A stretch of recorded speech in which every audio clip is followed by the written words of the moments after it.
बात 1984 की है, जब दिल्ली के पंचशील क्लब में चल रही एक पार्टी में 19 साल के शाहरुख की नजर 14 साल की गौरी पर पड़ी थी। शाहरुख उन्हें बस देखते ही रह गए थे। उस पार्टी में शाहरुख खान ने गौरी को किसी और लड़के के साथ डांस करते देखा और उन्हें गौरी से प्यार हो गया। लेकिन उस रोज शर्मीले शाहरुख गौरी से बात करने की हिम्मत नहीं जुटा पाए थे।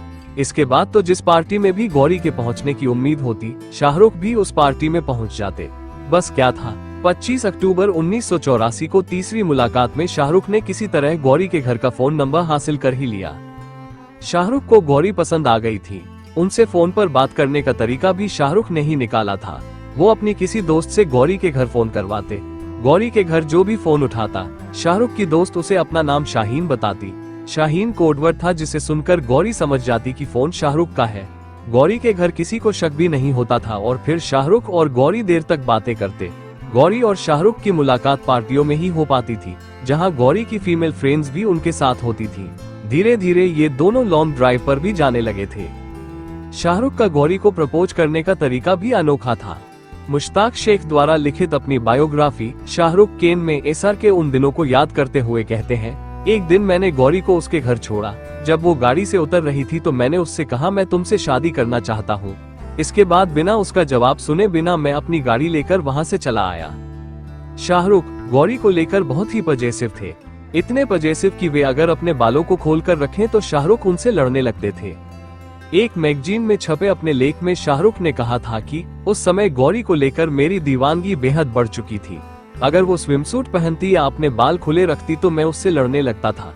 जब वो अपने बाल खोलती थी तो बेहद खूबसूरत लगती थी। मैं नहीं चाहता था कि दूसरे लड़के उसे देखें। मेरे अंदर असुरक्षा की भावना आ गई थी, क्योंकि हम ज्यादा मिल नहीं पाते थे और अपने रिश्ते के बारे में ज्यादा बात भी नहीं कर पाते थे। शाहरुख की इसी आदत से परेशान होकर गौरी उन्हें दिल्ली में छोड़कर बिना बताए मुंबई आ गई थी। शाहरुख गौरी को मनाने मुंबई तक जा पहुंचे थे। उन्हें पता नहीं था कि गौरी मुंबई में कहां रह रही है। तब भी उन्होंने कई दिनों तक मुंबई की गलियों की खाक छानी। बहुत ढूंढने के बाद एक दिन शाहरुख ने गौरी को मुंबई के अक्सा बीच पर ढूंढ निकाला। शाहरुख को देख गौरी रोने लगी थी।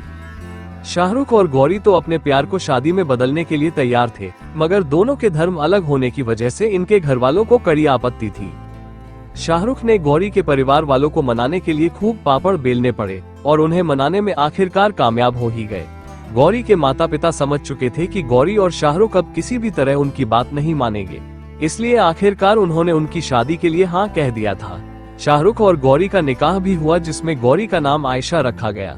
इसके बाद 25 अक्टूबर 1991 को हिंदू रीति रिवाजों के मुताबिक दोनों की शादी हुई। शादी के संगीत में शाहरुख गौरी ने जमकर डांस किया था।